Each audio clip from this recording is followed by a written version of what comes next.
Kata Nabi Muhammad SAW, "Idza marartum bi riyadil jannah." Kalau kalian melewati taman-taman surga, fartamu, maka nikmatilah, duduklah di situ. Datang satu orang sahabat bertanya, "Wa ma riyadul jannah ya Rasulullah?" Apa yang dimaksudkan dengan taman-taman surga ya Rasulullah? Maka Nabi Muhammad SAW bersabda, "Majalisil ilmi." Halaqal zikr.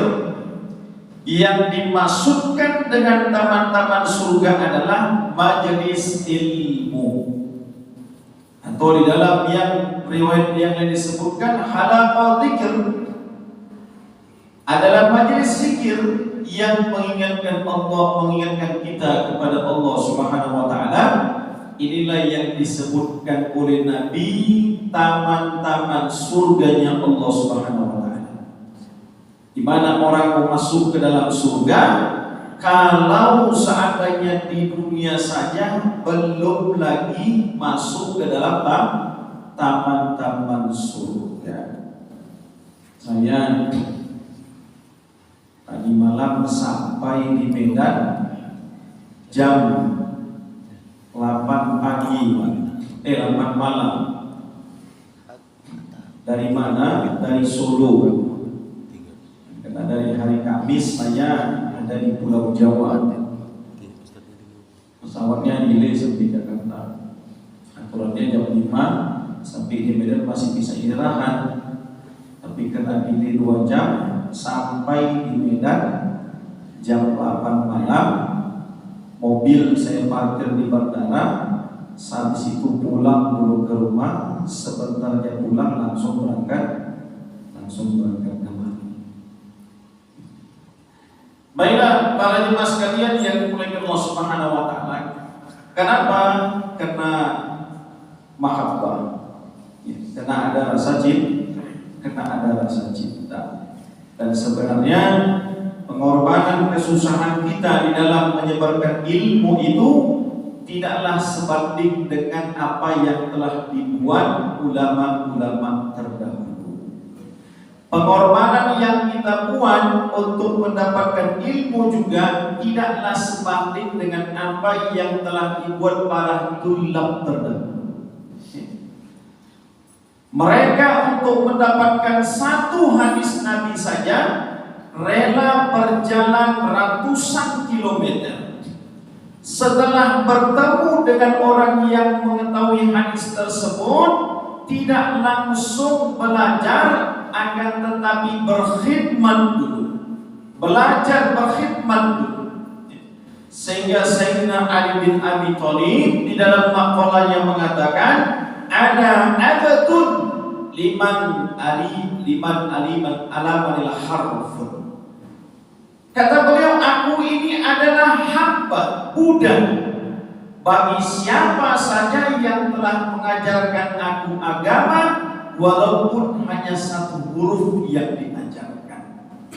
Ini adab, adab seorang tulab kepada seorang guru, sehingga orang-orang dulu ilmunya itu barokah, beda dengan kita sekarang. Kalau kita baca di dalam kitab Adabul Mufrad yang ditulis oleh Al-Imam Bukhari, Ta'alimul Muta'alim, itu menjelaskan bagaimana adab seorang tulab di dalam belajar agama. Masya Allah. Maka wajarlah orang-orang dulu itu ilmunya barokah. Gimana yang disebutkan barokah?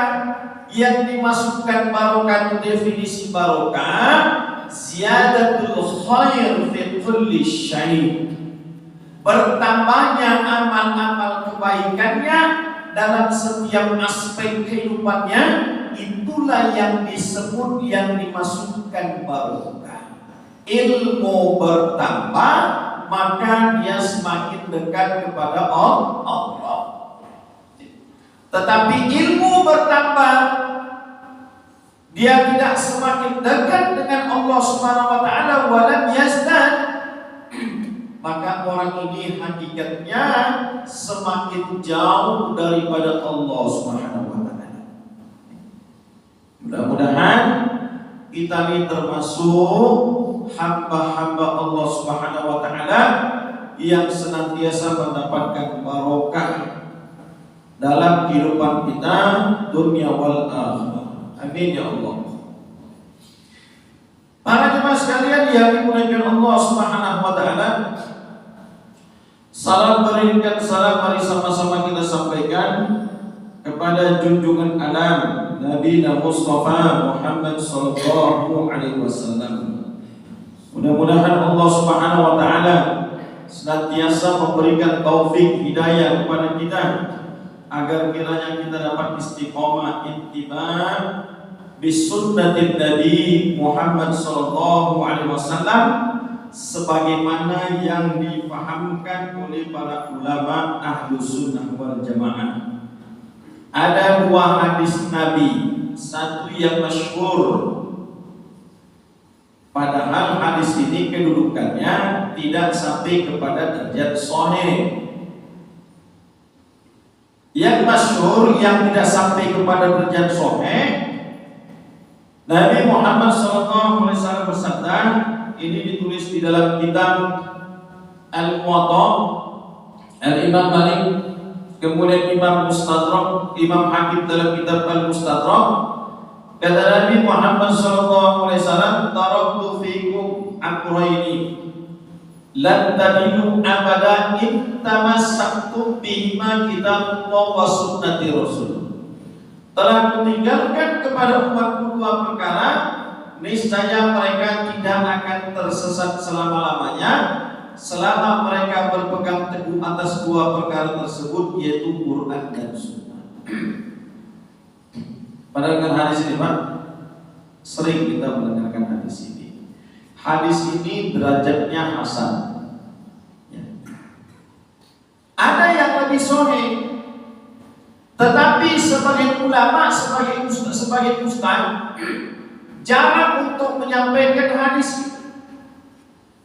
Redaksinya hampir sama, tetapi di ujungnya bahasa yang berbeda adalah intamassaktum bihima kitabullah wa itrati ahli baitihi.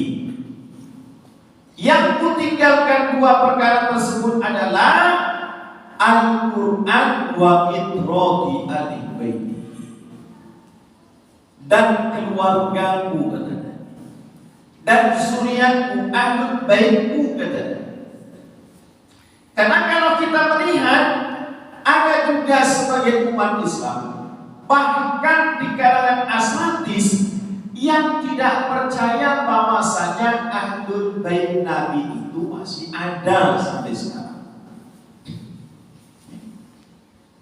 Kalau yang sama-sama kita pahami, memang garis nasab itu dari ayah, dari laki-laki, bukan dari wanita.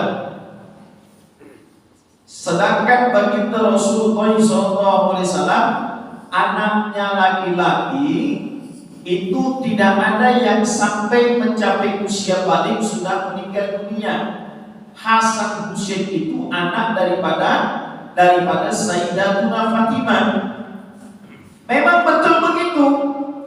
Tetapi ada perkara-perkara khususiat yang diberikan Allah Subhanahu wa taala kepada Nabi Muhammad SAW, yang ini tidak berlaku secara alamiah kepada manusia biasa. Salah satunya adalah di dalam masalah nasab itu Nabi yang mengaturnya khusus, dan Nabi mengatakan nasab itu daripada keturunan Ali bin Abi Thalib. Orang kalau nggak percaya dengan ahli bait Nabi, berarti dia nggak percaya Imam Mahdi itu satu masa nanti akan turun datang. Karena Imam Mahdi itu berasal daripada ahlul bait Nabi. Kan nggak mungkin ahlul bait Nabi Imam Mahdi ini muncul secara tiba-tiba saja tanpa ada manusia yang melahirkan.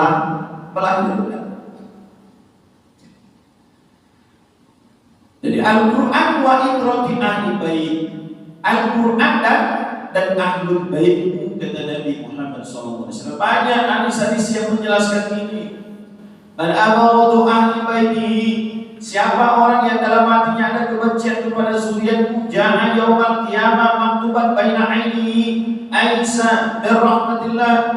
Orang yang datang nanti kepada Allah Subhanahu wa taala sedangkan di dalam hatinya ada kebencian kepada ahlul bait, maka orang ini datang dalam keadaan tertulis di wajahnya golongan orang-orang yang telah terputus daripada rahmat Allah Subhanahu wa taala. Saya tanya, Pak, kita ini masuk surga dengan amal atau dengan rahmat? Dengan amal atau dengan rahmat? Amal kita ini gak ada bisa dibanggakan. Salat kita minat takbir ila salam, sangat sedikit kita mengingat Allah Subhanahu wa taala. Belum lagi dilihat syarat-syarat rukun di dalam masalah bab salat kita. Bacaan di dalam salat kita masih banyak yang bermasalah. Ada yang bisa dibanggakan sama sekali. Padahal kalau kita lihat orang-orang dulu itu, Masya Allah, datang satu orang, ibu menjumpai Al-Imam Ali Al-Habsyi rahimahullah ta'ala. Dulu ahlul bait Nabi itu tidak disebut Habib. Mereka tidak dipanggil Habib. Tidak pernah kita menemukan setelah Rasulullah wafat ahlul baitnya itu dipanggil Habib, tetapi mereka dipanggil dengan sebutan imam. Makanya ada Imam Ja'far Shadiq, kemudian setelah itu Imam Husain, Imam Hasan, Imam Zainal Abidin. Mereka disebut dipanggil dengan sebutan imam. Bagian ke belakang, maka ahlul bait Nabi ini merasa mereka tidak pantas untuk disebut imam. Padahal mereka ini orang alim, orang faqih, seperti mana Syekh Abu Bakar bin Salim, Syekh Ali Al-Habsyi. Maka mereka dipanggil dengan sebutan Syekh, panggilan kemuliaan. Makin ke belakang lagi, dengan sikap tawadhunya mereka ini merasa tidak pantas itu dipanggil Syekh. Barulah mereka panggil kami Habib. Maksudnya apa? Mahbub, orang yang dicinta. Jadi Imam Ali Al-Habsyi, datang satu orang ibu mengadu kepada Imam Ali Al-Habsyi. Apa kata ibu itu? Ya Imam, asqi min waladi, aku ini ingin mengadukan perihal anakku ini kepada. Kalau orang sekarang ini ngadu, orang tua ngadu sama ustaz itu biasanya kenapa? Ngadukan anaknya, biasanya kenapa? Anak saya ini gak mau sholat ustaz. Gimana ustaz? Anak saya ini suka narkobaan, anak saya ini suka geng motor, pulang malam, macam-macam. Tetapi dulu ada satu orang ibu datang kepada Imam Ali Al-Habsyi mengadukan anaknya. Apa yang diadukan kepada anaknya? Waladiya Habib, waladiya Imam, qamal lail wasawmun ha. Dia punya satu kebiasaan, kalau malam dia tidur cuma 1-2 jam saja. Tidurnya cuma 1-2 jam saja.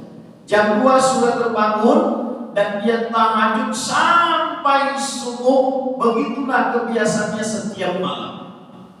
Wasaumun nahar, dan paginya dia berpuasa.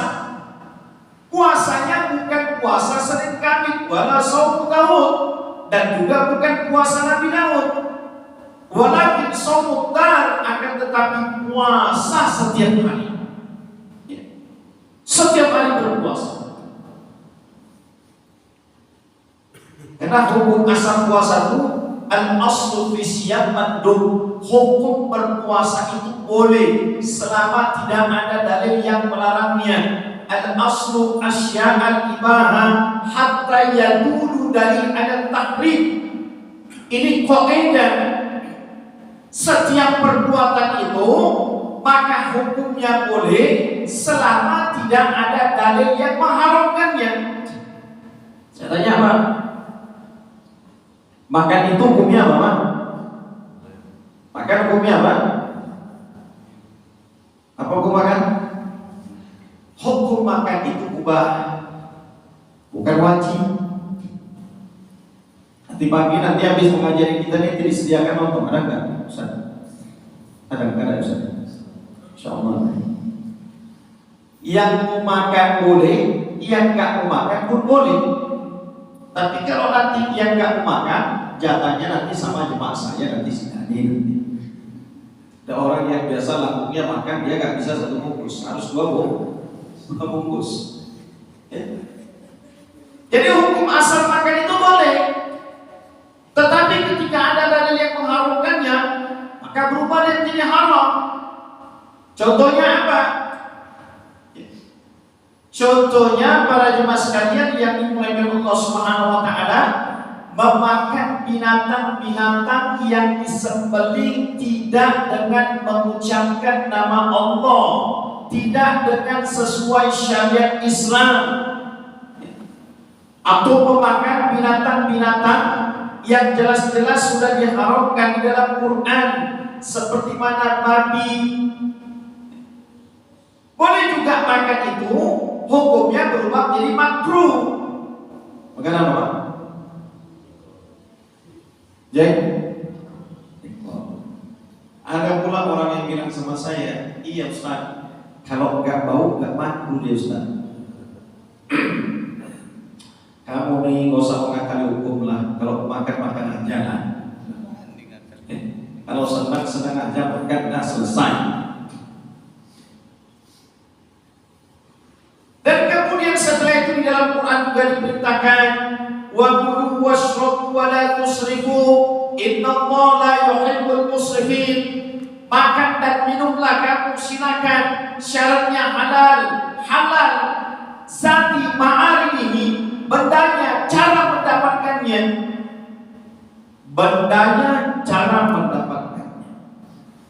Ayam itu halal dimakan. Tapi kalau ayam tetangga, yang masuk ke dalam pekarangan rumah kita tanpa sepengetahuan dia, kita ambil, kita potongnya sesuai dengan syariat Islam, menyebut nama Allah, dimakan, halal tak? Tapi tadi Ustaz bilang menyembelihnya dengan sesuai dengan syariat. Ya, tapi itu bukan ayammu yang kau ambil. Misalnya ada orang masuk ke Bandar Baru, sewanya, bilangnya apa sekarang? PSK, pekerja saya kadang-kadang nggak ngerti Indonesia, dia halus-haluskan bahasanya. Apa yang dibilang pekerja seks komersial? Dia nggak ada bayar pajak. Mana ada dia bayar pajak? Bilanglah pelacur, udah selesai. Sesuatu yang hina itu memang harus dihinakan supaya dia bertobat, jangan dilebur-leburkan. Malik dibilang korup, Malik bilang, jangan bilang koruptor. Mau maling 1 ekor ayam, mau maling 1 miliar, 1 triliun, tetap kau ini maling, pencuri, nah selesai. Jangan dihalus-haluskan. Kadang-kadang kita kan semua dihalus-haluskan. Datang ke Bandar Baru, kemudian setelah itu disewanya pelacur, masuk ke dalam kamar. Sebelum dibukanya baju perempuan itu, bacanya doa Bismillahirrahmanirrahim. Apakah jadi halal? Bahkan ada 2 konsekuensi hukum Umum di sini yang bisa diambilnya, zina yang pertama memang jelas haram, kemudian setelah itu melecehkan syariat Islam yang bisa menjadi sebab batalnya akidahnya, dan dia mesti tajdidul iman, memperbaiki imannya lagi kalau dia tobat. Jangan kita main-mainkan agama ini. Orang sekarang ini nggak ngerti murtad itu bisa daripada segi i'tiqadiyah, apa yang menjadi keyakinannya. Murtad itu bisa juga keluar apa yang keluar daripada lisannya menyebabkan orang ini menjadi murtad dari agama. Itu dia begitu. Nah, para jemaah sekalian yang dimuliakan Allah Subhanahu wa taala, jadi kemudian mengadu kepada Al-Imam Ali Al-Habsyi. Ini anakku ya Imam, kalau dia malam sholat tahajud, jam 2 sudah terbangun sampai subuh, nggak tidur lagi. Kalau kita sholat tahajudnya berapa rakaat, Pak? Berapa rakaat? 5, Ustaz. Kan orang awam. Sekarang Ustaz aja pun sholat tahajudnya setahun sekali. Ada orang-orang sufi itu mereka selalu mengatakan la yatibul lail illa bi munajatin. Malam itu gak ada artinya, gak ada nilainya kalau seandainya tidak digunakan untuk munajat kepada Allah Subhanahu wa taala. Di situ kita bisa muhasabah, hasibu anfusakum qabla an tuhasabu. Di situ waktu di mana kita hanya berdua-duaan dengan Allah Subhanahu wa taala. Di situ kita bisa berasyik masuk dengan Allah Subhanahu wa taala. Makanya kadang-kadang saya heran, imam sholat, surah yang dibaca itu kalau dia sholat jamaah panjangnya beda. Ya Pak. Sholat maghrib dibantinya sholat ar-Rahman sampai habis. Imam harus bijaksana juga. Apa manfaatnya? Sebelum sholat itu Nabi mengatakan istaqimu wa'tadilu sawu sufufakum fa inna taswiyatas sufuf min tamami sholat, min iqamati sholat. Jadi bukan yang diucapkan itu as-sholatu la ilaha illallah, gak pada tempat itu. Banyak mesin-mesin yang dipegang begitu. As-sholatu jami'an rahimakumullah. Makmumnya di belakang juga as-sholatu la ilaha. Itu gak pada tempatnya. As-sholatu jami'an rahimakumullah itu lafaz yang diucapkan pada saat sholat mayit, sholat Idul Fitri dengan sholat Idul Adha. Gak ada orang mati yang kau sholatkan di depan. Istaqimu wa'tazilu sawu sufufakum fa inna taswiyatas sufuf min tamami sholat, min iqamati sholat. Tarasu wa'tadilu. Ada begitu banyak hadis yang Nabi sebutkan mengenai lafaz yang diucapkan imam sebelum memulai sholat. Hikmahnya apa? Imam melihat jemaahnya. Jangan pula ada jemaahmu di situ umurnya 90 tahun, kau lantak surat Ar-Rahman, sholat maghrib rakaat pertama habis, kemudian rakaat yang kedua surat Al-Insan habis. Kakek itu mengkumam dia di belakang, dalam hatinya, tak mau tak besok sholat lagi di sini, sholat di rumah lebih bagus. Tapi begitu sholat malam dia tahajud, yang dibacanya surat Qul. Inna atoina, salah penempatannya. Harusnya tuh ketika sholat tahajud itulah kau perpanjang surahmu. Karena saat itu kau sedang berasyik masuk antara kau saja berbuat dirimu dengan Allah.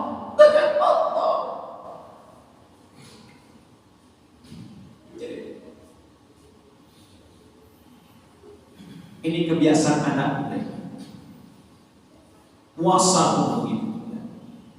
Dan puasa dan Kamis. Ustaz jangan Senin Kamis. Ramadan aja yang sebulan itu pun Ustaz. Padahal nanti di surga itu ada satu pintu namanya Babur Royan. Siapa yang masuk ke dalam pintu itu adalah orang-orang di kalangan umat Nabi yang rajin berpuasa.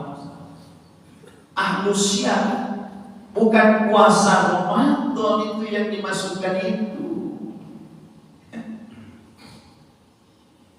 Puasa Ramadannya oke, Senin Kamisnya oke. Bahkan puasa semua sunnah semua dikerjakan. Ayatul bidnya begitu juga dengan hatta puasa Nabi Daud. Ini yang disebutkan dengan manusia, bukan puasa Ramadan.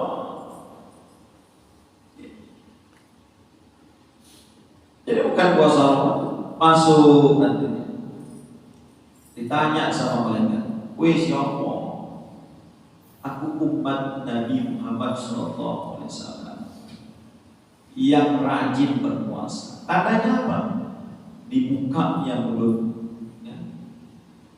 Kemudian keluar semerbak harum kasturi dari mulutnya, ya. Bahkan lebih harum daripada kasturi. Itu di sana, Pak, bukan di sini. Kalau Bapak di sini puasa jam 12 siang, cobalah bernapas.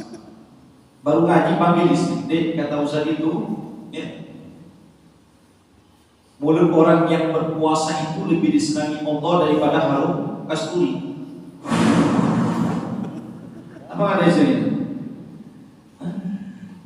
Nanti di sana malaikat tahu. Begitu kita tiupkan, oh tahu ini umatnya Nabi Muhammad SAW. Monggo silakan masuk melalui Babur Royan. Maka para jemaah sekalian yang dimuliakan Allah Subhanahu wa taala, kata ibu itu tersebut, dia puasa setiap hari, sholat malam tiap malam, tidurnya cuma 1-2 jam, sehingga membuat badannya kurus sekali. Saya kasihan tengok anak saya di Habib, khalli khafiz, nasihati dia supaya dia mengurangi amal ibadah, jangan terlalu berlebihan. Maka kemudian Al-Imam Ali Al-Amsi mengatakan, marhab, nanti saya datang, nanti kalau jumpa nanti saya nasihati. Besoknya ketika Imam Al-Habsyi sedang sendirian, anak itu lewat, dipanggil, "Ta'al ya walad, mari sini ya walad, wahai anak." Anak ini datang. Kemudian kata Imam Ali Al-Habsyi, "Masya Allah, marhaban, marhaban, antum ni ahlus syam, kamu ni ahli puasa, ya, fursatul lail, ahli dalam sholat malam, ahlus shadaqah, ahlul ilm, ahlus sholat."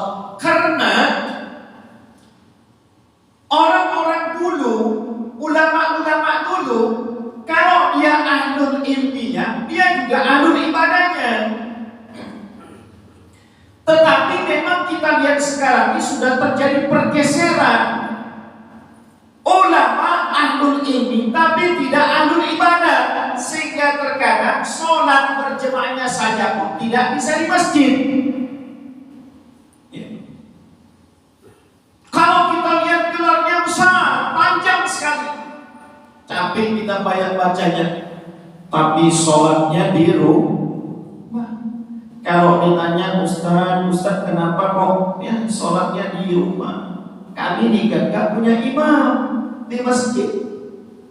Antum ahsan, kamu nih yang lebih baik untuk jadi imam, akra'uhum, yang paling akro' di antara kami. Maka dia kemudian mengatakan, kamu nih rupanya gak baca hadis Nabi.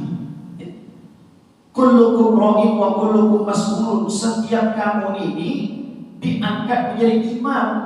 Kalau saya sholat di masjid, siapa yang jadi imam sholat untuk anak istri saya?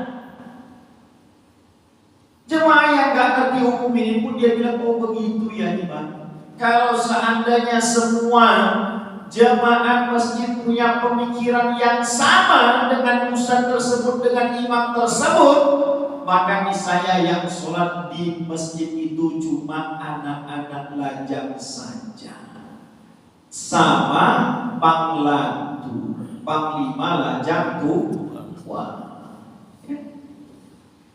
Karena semua orang punya anak udah SD. Ini saya sering bilang kalau di Medan, ini namanya hadis riwayat Bukhari, bukan Bukhari. Apa Bukhari? Buatan ustaz sendiri. Loh, tapi kamu tak baca hadis ini. Di dalam hadis Nabi Muhammad SAW mengatakan, afdhalus sholat, sebaik-baik sholat itu adalah sholat yang dikerjakan di rumahnya. Iya, antum tuh gak jujur. Lanjutkan hadis itu, jangan dipotong sampai di situ. Illal maktubah, kecuali sholat-sholat yang fardu. Ini hadis ini menjelaskan, la taj'al baitakum maqabir, jangan kau jadikan rumahmu itu seperti mana kuburan. Hidupkan juga rumahmu itu dengan amal-amal sunnah.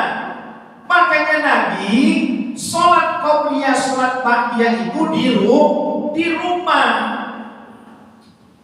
Sahabat tuh nunggu sampai datang Nabi, baru qomat, Nabi jadi imam.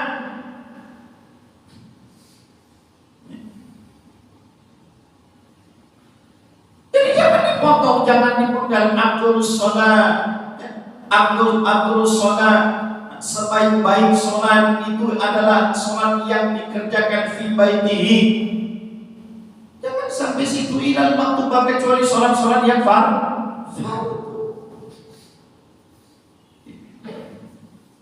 Nah, para jemaah sekalian yang dimuliakan Allah Subhanahu wa taala, jadi orang-orang dulu itu dia ahlul ilmi dan dia juga ahlul ibadah. Maka kata Imam Al-Labsi, ya waladi, coba kamu turunkan dulu amal ibadahmu itu, jangan seperti itu.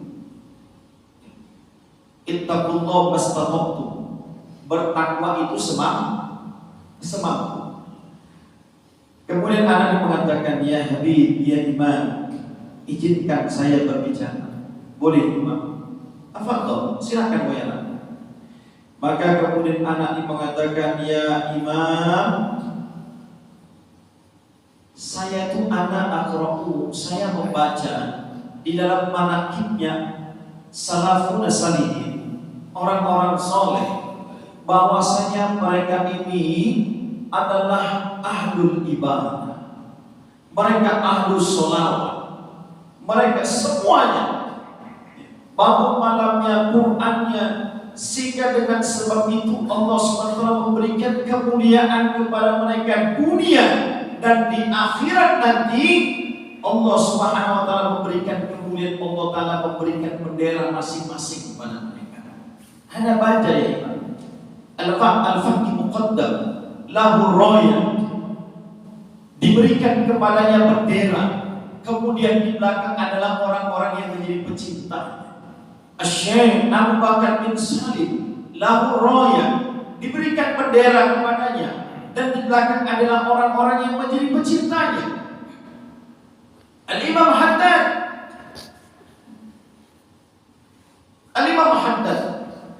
Al-Imam Haddad ini buta, lahu raya, diberikan bendera, dan pengikutnya juga ada di belakang begitu banyak. Hatta Al-Abid Umar Asy-Syadili, ya Habib, ya Imam, saya ini gak mau dompleng dengan mereka. Saya ingin memiliki roya bendera sendiri, sehingga nanti akan ada ribuan orang yang akan menjadi pengikut saya nanti ketika masuk dalam surga. fafariqun fil jannah fafariqun fis sa'ir. Berombong-rombongan orang masuk ke dalam surga. Sayyidina Abu Bakar As-Siddiq masuk ke dalam surga dan dia akan membawa orang yang menjadi pecintanya. Sayyidina Umar bin Khattab, Sayyidina Utsman bin Affan, Ali bin Abi Thalib. Begitu juga dengan Imam Syafi'i, Imam Maliki, Imam Ahmad bin Hanbal, Sufyan Ats-Tsauri, Malik bin Dinar, Ibrahim bin Adham. Bagi mereka semua bendera dan di belakang adalah orang-orang yang menjadi pecinta mereka. Aku pengen seperti itu juga ya.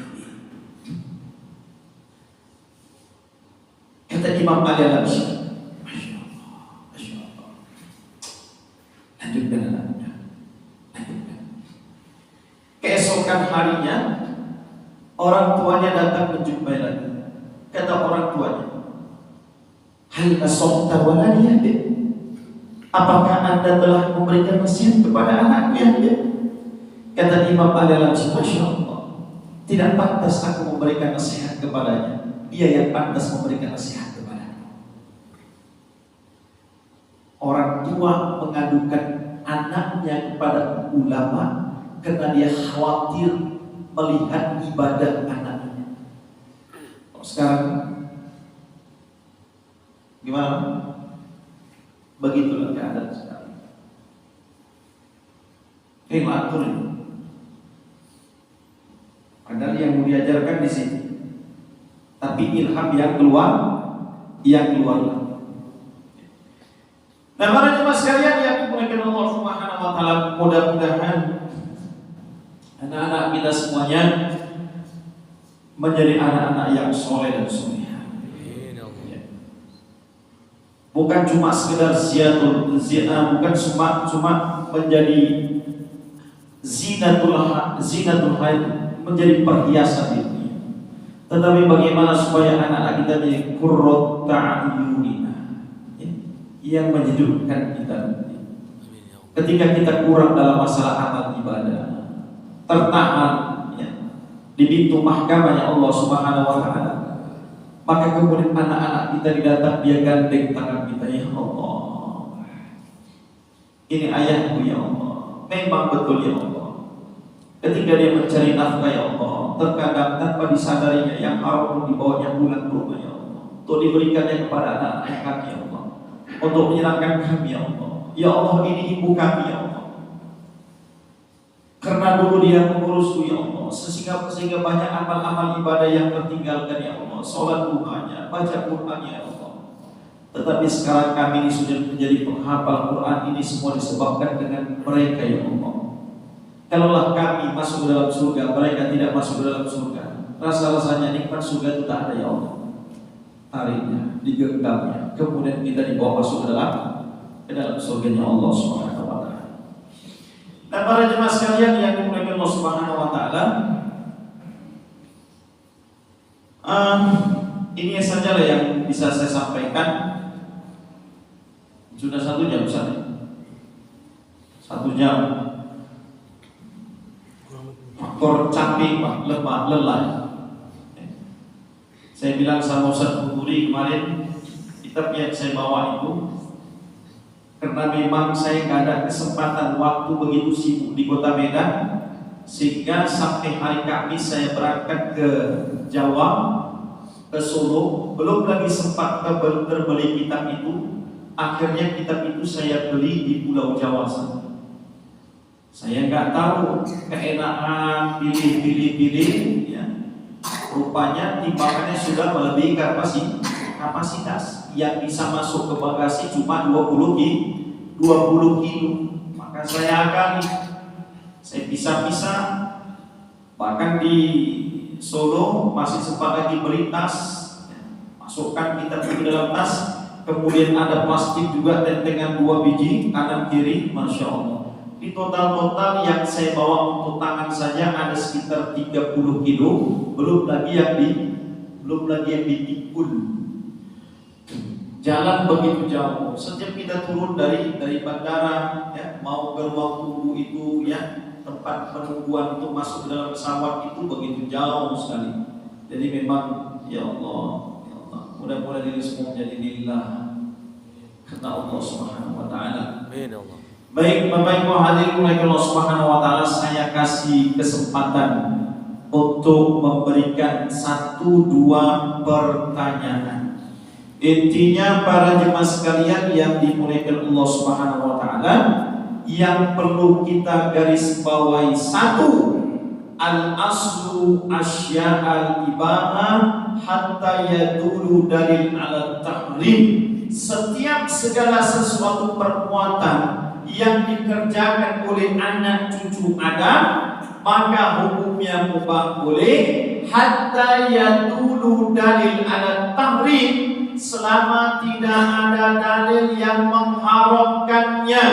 Dalam setahun puasa yang diharamkan, yang dilarang itu cuma 5 waktu saja, cuma 5 hari saja. Kalau sanggup puasa silakan puasa, kecuali pada 5 hari tersebut, malam Idul Fitri, kemudian malam Idul Adha, ya, kemudian Yaumul Syak, hari di mana ada keraguan di situ. Pada akhir bulan Syawal, bulan ketika akhir daripada masuknya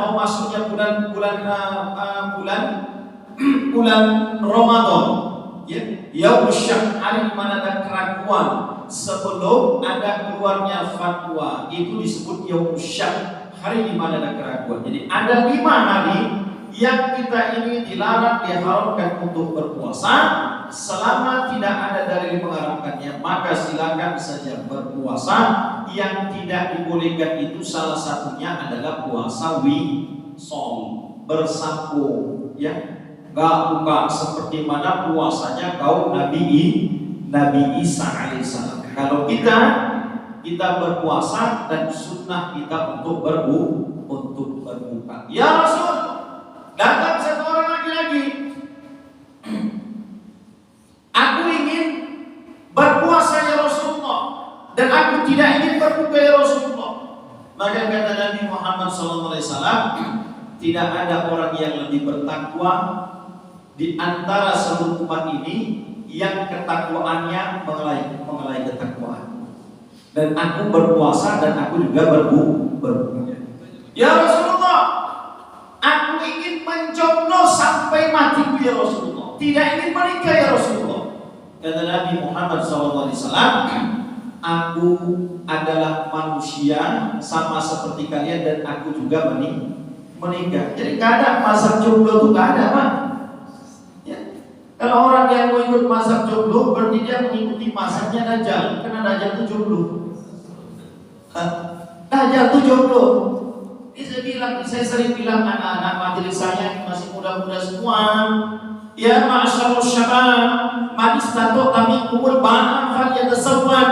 Wahai anak-anak muda, kata Nabi, kalau seandainya kalian sudah mampu untuk menikah, falyatazawwaj, maka menikahlah kalian.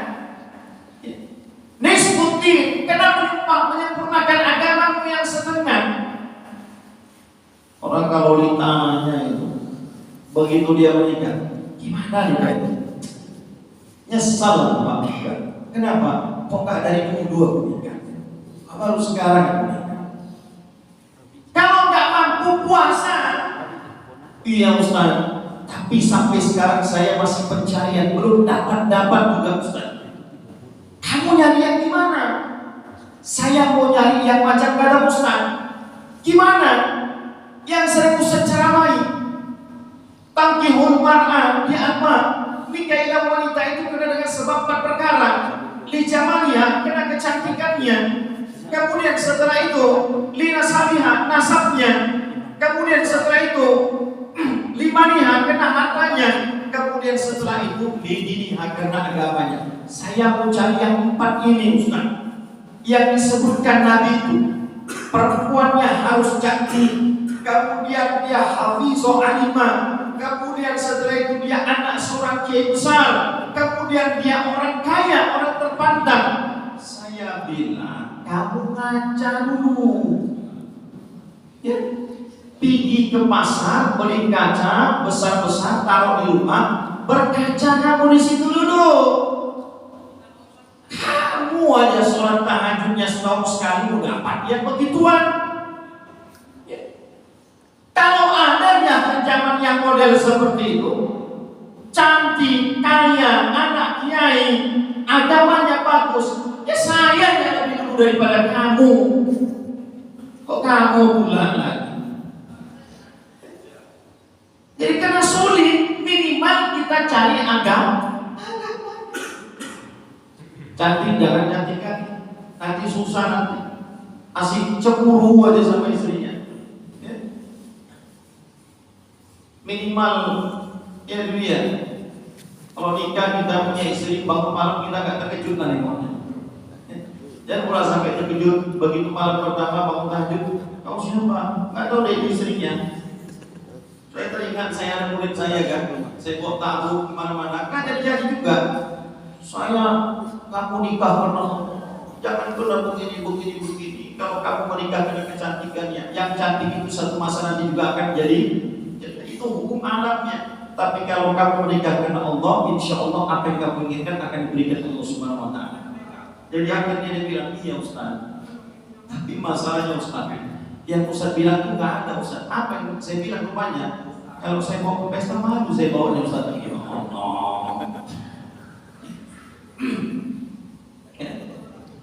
Kalau menikah itu karena kekayaan, yang kaya satu masa nanti Allah miskin. Ya. Tapi kalau kita menikah karena agama, insya Allah kasih bukti semuanya sama kita. Buat apa punya istri cantik tapi menyusahkan aja kerjanya? Sibuk laki-laki pikirkan makeupnya. Ya. Kalau pakai bedak mau yang NS glow. Dulu bedak yang murah itu apa dulu? Yang kuning-kuning banget. Yang bangsa di Nah itu nggak mau dia itu. Pokoknya kelas saya harus pakai yang MS glow. Pusing kepala lagi. Akhirnya di kantor korupsi, masuk penjara, ketangkap masuk penjara, diputus hukuman 5 tahun, baru berjalan setahun, bini kita cari kawin lagi. Bodoh kan? Saya bilang bodoh kan? Menikah karena Allah Subhanahu. Jadi jangan merasa jomblo. Kata Nabi, aku nih menikah. Istri Nabi berapa bu? 11. Oh berapa bu? Jujurlah berapa? Takut kali ibu doakan suami yang poligami. Orang bilang sekarang ini pelakor, gak ada pelakor bagi saya. Kalau belum 4 gak pelakor namanya. Namanya ngambil jatah. Ambil jatah. Kenapa laki-laki jatahnya? Betul Ustaz? Kalau ditanya kita gimana? Keinginan ada enggak? Ya jujur ada, tapi keberanian enggak ada. Itu jadi masalah. Nah para jemaah sekalian yang dimulai Allah Subhanahu Wa Taala, inilah pengajian kita. Mudah-mudahan kita ini masuk di dalam kalangan aswad. Ahlu sunnah wal jamaah. Dari segi akidahnya merujuk kepada Asy'ariyah wal Maturidiyah. Imam Abu Hasan al-Asy'ari. Apa ijtihad beliau di dalam masalah akidah umat Islam adalah sifat 20. Wujud tidak baha mukhalafatul lil hawadisi qiyamuhu binafsihi. Ustaz, di kampung kami ada orang gara-gara belajar sifat 20 sekarang gini dia Ustaz. Mana ada orang belajar agama gila, gurumu tuh yang gak jelas. Kalau kita ngaji dengan guru yang jelas, menjelaskan satu persatu mengenai sifat-sifat Allah, karena pengenalan kita kepada Allah itu bukan hanya terbatas kepada ismun, kepada nama saja, tetapi pengenalan kita kepada Allah itu mencakup kepada sifat-sifat yang ada pada Allah Subhanahu Wa Taala. Apa yang wajib bagi Tuhan, apa yang mustahil bagi Tuhan, apa yang mubah bagi Tuhan. Ini pengenalan kita kepada Tuhan itu harus seperti itu. Bukan hanya kepada ismun saja. Tetapi memang kadang-kadang kalau kita sekarang ngaji sifat 40, tapi yang malah diajarkan lebih. Ya, cari guru yang benar. Kalau kita memang ketemu dengan satu guru yang benar, yang kita anggap dia bisa menjadi wasilah kita untuk kenal lebih dekat dengan Allah Subhanahu wa taala, pegang tangannya, khidmat dengan dia, kemudian katakan kepadanya, jadikan saya sebagai murid. Itu kan.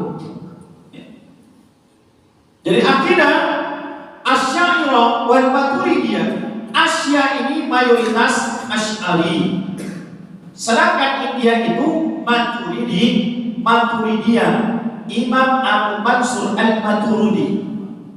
Kemudian menganut salah satu mazhabul arba yang masyhur, salah satu daripada mazhab-mazhab yang masyhur ini, Syafi'i, Maliki, Hambali, Hanafi.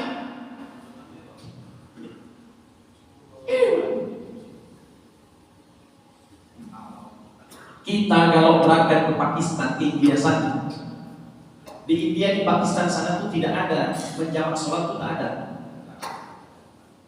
Yang ada kosong, jamak nggak ada sama mereka.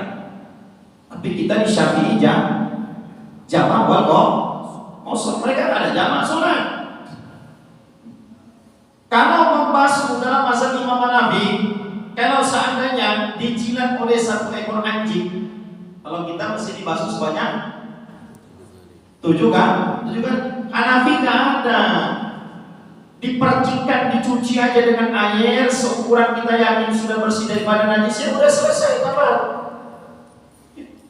Jadi menganut daripada 4 mazhab. Kemudian tasawuf yang merujuk kepada Al-Imam Ghazali atau Imam Abdul Qadir Jailani rahimahullah. Inilah definisi Ahlus Sunnah wal Jamaah. Jangan Anda mengaku sebagai Ahlus Sunnah kalau seandainya Anda tidak menganut salah satu daripada mazhab yang masyhur. Saya ada kitabnya Pak, dikirim sama kawan melalui WA. Kitab lama betul, ya, yang menjadi rujukan fikih. Ini saya bisa kirim bagi orang yang bisa bahasa Arabnya. Yang menjadi rujukan sebenarnya fikih daripada Muhammadiyah sama sebenarnya dengan ilmu, gak ada beda, sama. Karena Kiai Ahmad Dahlan dengan Kiai Hasyim Asy'ari itu belajar kepada satu guru yang sama. Sama-sama ngaji di Mekah, belajar dengan guru yang sama, amaliannya sama. Saya baca dikirimi kawan, Masya Allah, ternyata Muhammadiyah dulu sama dengan kita. Golongan subuh, ya, kemudian talafuz niat, melafazkan niat di dalam ibadah, sama intinya sama kita. Tetapi setelah Muhammadiyah ini ambil alih, saya lupa nama kiai ini, dan kemudian dibentuk majelis tarjih, dewan tarjih, maka berubahlah secara amal ibadah mereka. Tidak kunutan subuh, tidak lagi zikiran habis sholat, tidak lagi wiridan, tahlilan. Itu setelah Muhammadiyah berubah menjadi majelis tarjih. Kalau dulu yang sebenarnya seperti mana yang didirikan oleh muassisnya, yaitu Allah yarham Kiai Haji Ahmad Dahlan, secara amaliyah sama dengan Nahdlatul Ulama. Tidak ada beda sama sekali. Baik Bapak Ibu hadirin mulai Allah Subhanahu wa taala, ada yang mau tanya? Assalamualaikum warahmatullahi wabarakatuh. Seperti saya sampaikan untuk di beras pagi umumnya ini saya ikuti sudah kurang lebih 3 tahun adanya kajian subuh di beberapa masjid. Dan memang satu hal yang selalu saya kerjakan adalah